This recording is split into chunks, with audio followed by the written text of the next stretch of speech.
Welcome to Basic Brewing Video. I'm James Spencer. I'm Steve Wilkes. Today we're going to have a little fun. We're going to play around. Play around just a little bit. I'm sure if you are a beer nut, like we are, you are familiar with the concept of the Randall, also known as Randall the Enamel Animal, which was invented by the folks up at Dogfish Head Brewery. Yeah. And it's basically a converted water filter that they usually fill with hops, and then have that, so you essentially have dry hopping right there at the serving tap. Yeah, so the beer goes in one end, goes around and around, and comes out there, and you've got a freshly hopped beer. Yeah. Well, we're taking it to a new level. Yeah. Oh, now we've seen these. If you watch the podcast, if you watched our National Homebrewers Conference podcasts, we've seen these at Club Night filled with fruit. Yep. And chilies. Filled with roasted peppers. Mm-hmm. And boy, they really have a fun and tasty effect on the beers. And I was wondering, maybe I should make one of those. But then I did an interview recently with Bob Stemsky up in Wisconsin, who did a hop-infused vodka using a French press coffee maker, mm-hmm. and which we may do on a future show. But I said, well, I've got these homegrown hops in the basement, and I've got this Belgian amber that I've brewed. Which is very good. Thank Cheers. you. Cheers.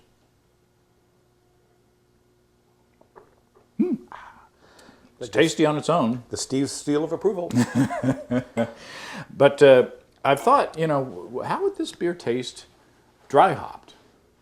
Let's find out, shall we? There's one easy way to do it, and that is to put the homegrown hops in the coffee French press and put the beer on top of it. And now yesterday I was playing with this, and I noticed that if you press on the hops a little... This guy's crazy.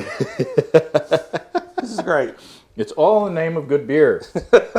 If you press on the hops too much, you get kind of a vegetal flavor. But so don't squeeze it to the last drop. That's right. Don't be greedy. Yeah. So these have been in here for half an hour, 45 minutes, something like that. Okay. And this is an insulated French press coffee maker. So beer is still pretty cold. Ooh. Yeah. You get the nose right away. You better believe you do.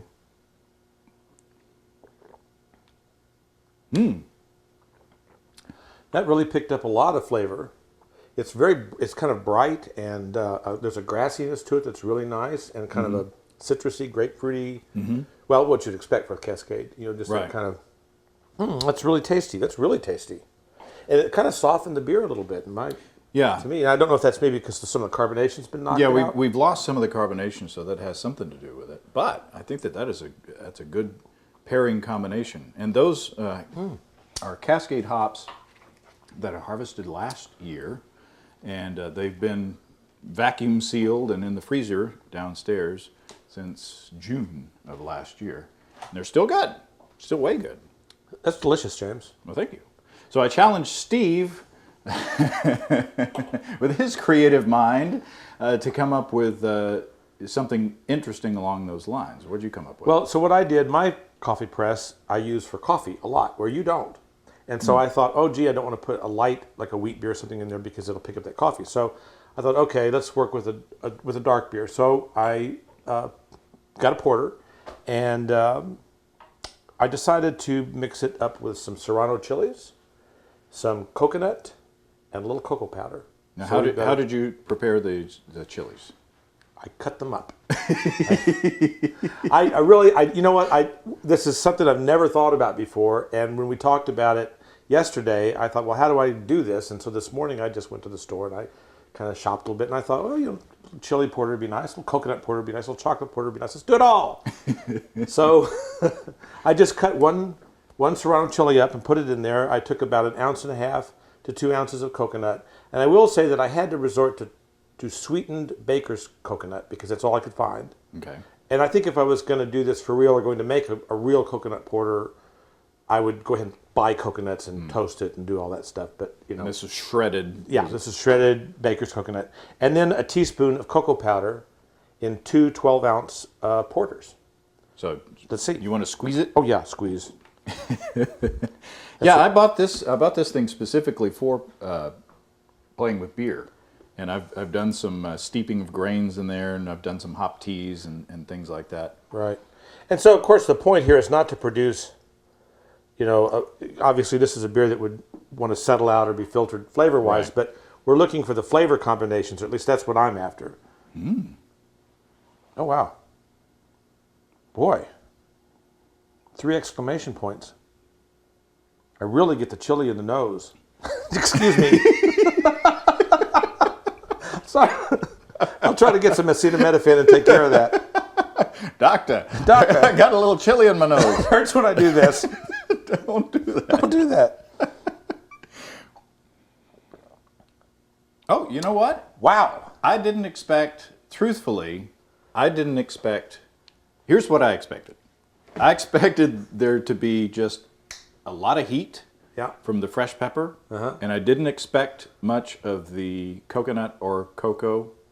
I mean, that's only been steeping in there just for a few minutes. But all 3 components come out very well and very balanced. That's really good. That really tastes good. I mean, it's flat. Mm-hmm. When I poured the stuff together, you guys didn't see this on tape, but when we mixed it up, it was like a Mentos commercial. Yeah, the carbonation with all the nucleation points, science hat on. It foamed up pretty good. But man, that's good. That's really good. That would make a good beer You're not kidding. if you could figure out how to Ramp it up to a... Yeah, how to. I guess you could just put those ingredients like in a like a hop bag in Yeah. the keg or Yeah. in the secondary fermenter or the yeah. Boy, that's tasty. I'm very surprised how good that is. It's very chocolatey.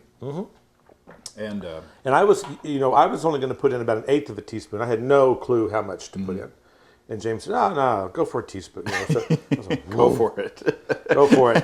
And then after we cleaned up, Yeah, but it was the right amount. I mean, that really has all 3 components. You get the coconut just fine. You get... it's very good. I'm sold on Now this. it's cloudy as all get out, but Yeah. it's an experiment. But this would be a fun way. I mean, this did- is like a party thing too.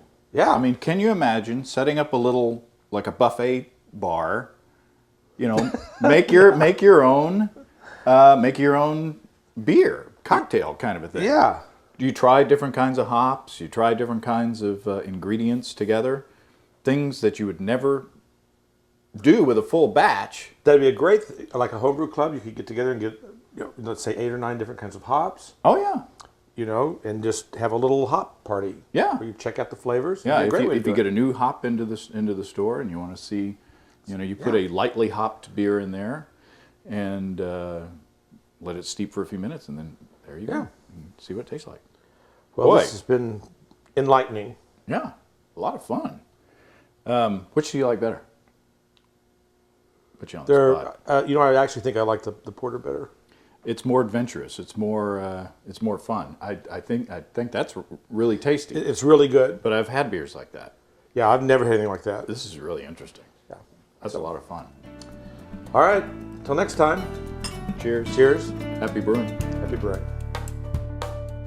Come and visit us on the web at basicbrewing.com. You can find archive lists of both our audio and video podcasts on home brewing.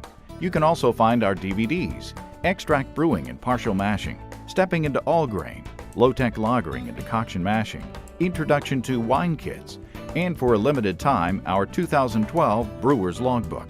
Drop us a line. We'd love to hear from you. Write to James at basicbrewing.com, Steve at basicbrewing.com, or just use the contact form on basicbrewing.com. You could throw cinnamon in there. You could throw cardamom in there. You could do all kinds of crap.